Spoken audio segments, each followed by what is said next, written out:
Welcome to New York's #2 sports show. The Rangers defeat the Islanders 5-2 at a matinee game at Madison Square Garden.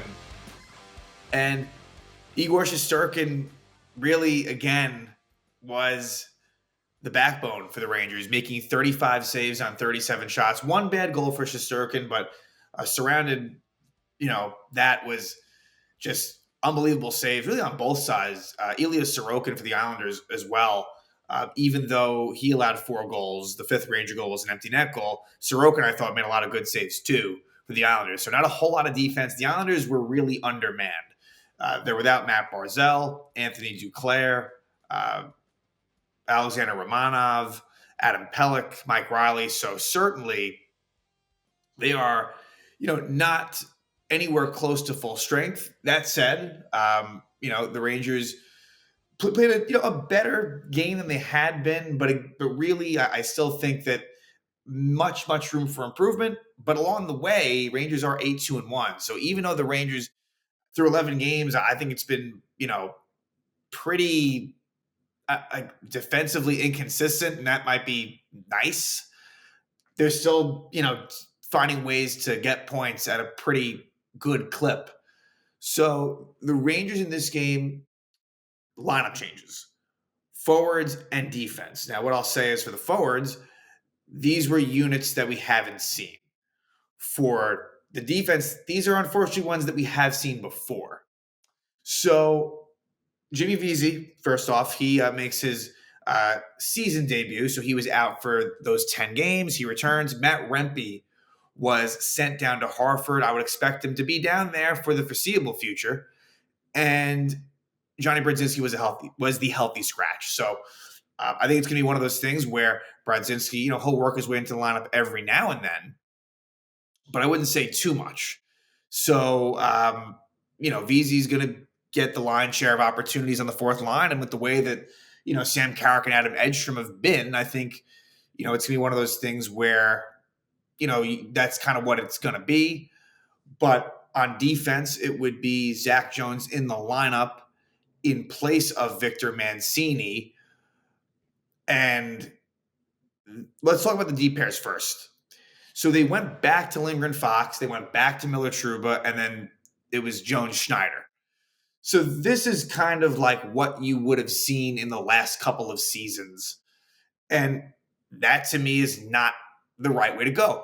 And I'll be fair, there isn't an easy solution because you have multiple defenders that you just don't love. I mean, if you're being honest. So again, what I'd probably do, I would go back to Miller Fox. I would probably do it. And that's not me saying anything. That's not me trying to say that Miller and or Fox have been anything spectacular.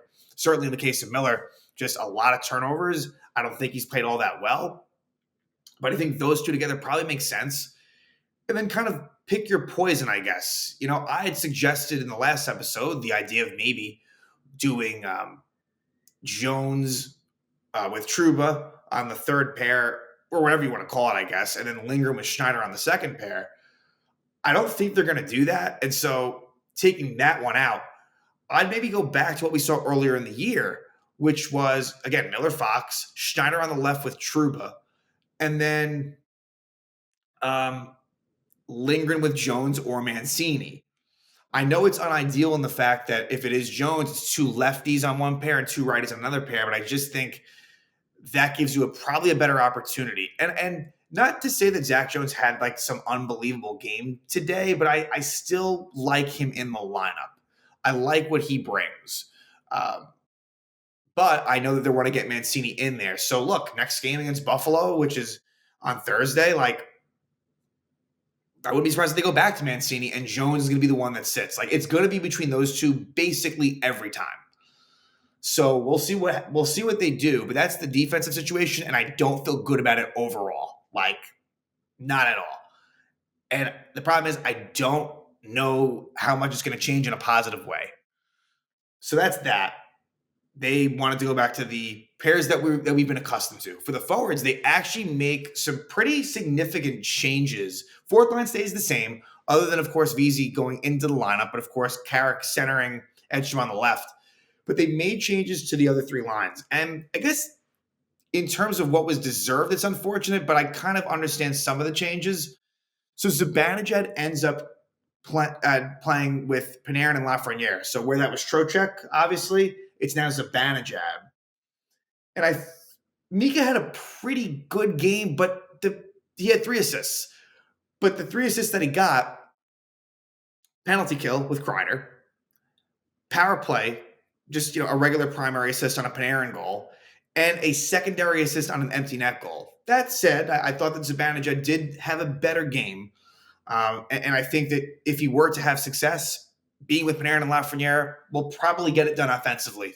So it's a ways to get him going. I understand why, but it's not necessarily deserved. So then that takes us to, let's talk about the Hedl Kakko unit. Now that has Kreider on it. So where that normally had Cooley, it's now Kreider. What I'll say though, I'm happy to split up Kreider and Zibanejad at even strength. I've been saying that for a while. I'm glad that they're now open to that. So like my thoughts on the defense is not great in terms of the personnel and the decision making with the forwards. Look, I think that you have more to play with. I think there's better options with the forwards, and so I like that they're trying new things. So you got Kreider with Hedl and Kakko, and then that leaves you with Trocheck centering Cooley and Smith. So that line is completely different in the sense that all 3 of them came from different lines when you think about it. Obviously, Trocheck was with Panarin and Lafreniere. Smith was with Zibanejad and Kreider, and Cooley was with Hedl and Kakko. So that's the newest line for sure that wouldn't have really had much continuity previously. The thing there, though, is Trocheck and Riley Smith, who did combine on a goal, that is a penalty-killing duo. So I kind of like it for that reason.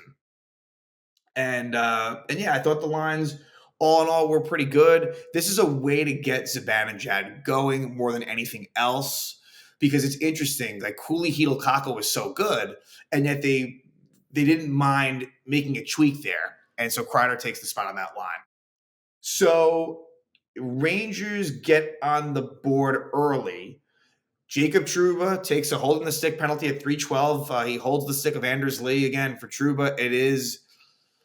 It's just tough to watch him. And, like on the second Islander goal, he does one of those things where he just goes down and slides and takes basically himself out of the play. Just his decision-making and his instincts and all of that, just not great. Anyway, Trouba takes a penalty. However, it works out for the Rangers. The Rangers specialty teams continue to be really good. Rangers have the number 1 penalty killing unit in the league, and they had a shorthanded goal to boot. It's a Chris Kreider shorthanded goal, a 7th goal of the season from Mika Zibanejad. So a turnover by Noah Dobson, and then it ends up being really nice passing play between Zibanejad and Kreider. It seemed like they passed to each other like 4 or 5 times. Ultimately, Mika to Kreider, and he's able to score, with a pretty open net against Sorokin. So, yeah, it's a bad play by Dobson. Again, the Islander defense was in a tough spot, especially that left side. They, again, forgetting about the Barzal-Duclair factor, defensively to me was more of an issue because no Pelech, no Romanov, no Riley. And so that led to them having to play the likes of Chalowski, Hutton, Bolduc. Like, not great. They really had to rely very, very heavily on Pulock, Dobson, and Mayfield, who are all on the right side. So, and obviously they play them together at certain points. So that makes it 1-0 Rangers, and that would be the score at the end of 1. I felt like Rangers outshot the Islanders 11-10. They were okay in the first. I felt like Igor was their best player in the first period. You get the shorthanded goal. I thought that zone possession was more slanted. It was more in the Rangers zone. I thought the Islanders. I think this final score to me is misleading. I think the Islanders were right in this game, and I think that they could have won, but Igor again is kind of a difference maker. So to the second period we go, and a really bad turnover by Sam Bolduc, who only played maybe less than 6 minutes. Like, I'm sure Patrick Waugh was not thrilled after this play. Bolduc makes a turnover. Riley Smith with a really good effort play. He kind of lifts the stick or chops the stick down at Bolduc and then makes it past the Trocheck, who risks it by Sorokin. So it's Trocheck's 3rd goal of the season, assisted by Riley Smith. So that new line getting a goal, like I had said previously, those two played together on the PK end as well. That now reminds me, they were teammates and I think line mates for a little bit with the Florida Panthers a while ago. So there is a bit of, you know, it's familiar faces for the two of them, even if it hasn't really been since that was probably circa like 2016, honestly, or right around then, I would say, give or take. Um, but a bad goal by Igor, who had been playing unbelievably well. It's Casey Cizikas scoring his first goal of the season from Engvall and Holmstrom. It's a simple play where the Islanders win a defensive zone draw, and I think it was Engvall that kind of beats Lindgren. Engvall kind of just takes a shot. There was really not. I mean, again, Lindgren's not the problem with Lindgren is there's not a whole lot of speed. You know what? In talking about Lindgren, it'll be nice when he can get that face shield, like fishbowl helmet, off. Not to say that he'd be a whole lot better without it, but like it just, I think there'll be improvement once that. Hopefully, that's not going to be too much longer. But anyway, for some reason, Igor is unable to hold on to the Engvall shot, and Cizikas beats, I think, Riley Smith to the puck, and Cizikas just puts it in. So, yeah, that was an unfortunate one. It made it 2-1. And then the Rangers get into some penalty trouble. At 5:55, Chris Kreider hooks Oliver Wahlstrom. And then at 7:19, so still during that Islander power play, Adam Fox called for delay of game. So Adam Fox would actually do this twice in this game. Not a great game for Fox. You can't have two delay of game penalties. I'm sorry, like that can't happen. But the Ranger penalty kills off that 5-on-3, and then they kill off the 5-on-4. It actually, before the 5-on-4 is up, the Islanders take a penalty. At 8:03, Anders Lee interferes with Jacob Trouba. And then at 9:49, Ryan Pollock hooks Vincent Trocheck. So that eventually leads to a 5-on-3 for the Rangers. That portion is killed off, but the 5-on-4 remains, and the Rangers score on the 5-on-4 power play. And it would be Artemi Panarin scoring his 8th goal of the season from Zibanejad and Fox. So this ends up going down as the game-winning goal. A big goal to give the Rangers a 2-goal lead again. And just a good screen by Vincent Trocheck. I don't think Sorokin ever saw it. Perfectly placed. Just a simple wrist shot up at the top from Panarin, and they make it 3-1. So again, key shorthanded goal, key power play goal. It's part of the Ranger formula, and it makes it 3-1. Then at the end of the period, not a great goal allowed by the Rangers. Now, could they have called a penalty on Dobson taking down Hedl? Yeah, they could have. But the Rangers almost kind of stopped playing once that wasn't called. Islanders kept going for it, and it kind of ends up in a little mini 2-on-1 in front of the net. And this is the play where I'm talking about, where Trouba kind of goes down, kind of flails a stick. Palmieri makes a nice move around Trouba, and then it's an easy tap in for Brock Nelson right in front with 8 seconds left in the period. So that really could have turned the tide. That could have given the Islanders a lot of momentum going into the third. Cuts it to 3-2. So third period comes around. And at 1:42, Simon Holmstrom holds Kakko. But the Islanders, who have one of the worst penalty kills in the league, they do kill it off. But the Rangers do score a very big goal. So the Islanders were never able to tie the game up. If they did, who knows what could have been. But it's Adam Edstrom scoring his first goal of the season from Braden Schneider and Zach Jones. So kind of an unlikely trio. And I wasn't even sure that Edstrom was the one that scored it. So it's a kind of an innocent shot by Braden Schneider that I guess deflects off of Adam Edstrom. It goes up in the air, and it goes past the red line. Sam Carrick was in front, and I wasn't sure if he got a piece of it, but they gave the goal to Edstrom. Originally, it was Braden Schneider. Then they gave the goal to Edstrom, and I guess Carrick was unable to get the stick on it as it went through. And also, give credit to Riley Smith, who was kind of buzzing.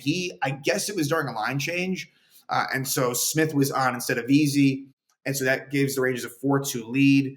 And then at 5:31, again, an Adam Fox delay of game penalty to give the Islanders a power play, but the Rangers do kill it off. And then a empty net goal for the Rangers. Artemi Panarin scores again, his 9th goal of the season, 2nd goal of the night from Trouba and Zibanejad. So gives Zibanejad 3 assists on the game. And the Rangers take a 5-2 lead. Philip Hedl would slash Scott Mayfield at 17:53. Rangers would kill this off. What kind of comes to mind here is there was that collision in preseason between Mayfield and Hedl. So maybe a little bit of something boiling over there where Hedl kind of lost, his cool.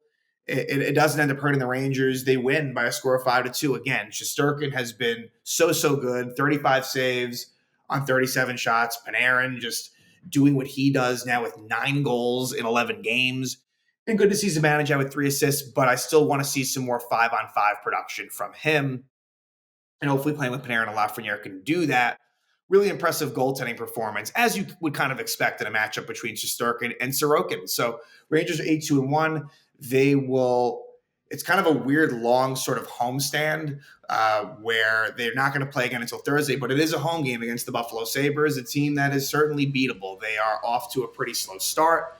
Again, looking like probably one of the lesser teams in the Eastern Conference. Doesn't mean you're going to win, but on paper, not a bad matchup. And then the Rangers will actually take on Detroit again in Detroit. So they had a home and home with them recently. So being done with the Red Wings this early in the season, just kind of weird scheduling, but that's the way it goes. So Rangers are able to get the win in a matinee game at Madison Square Garden. They beat the New York Islanders by a score of 5-2.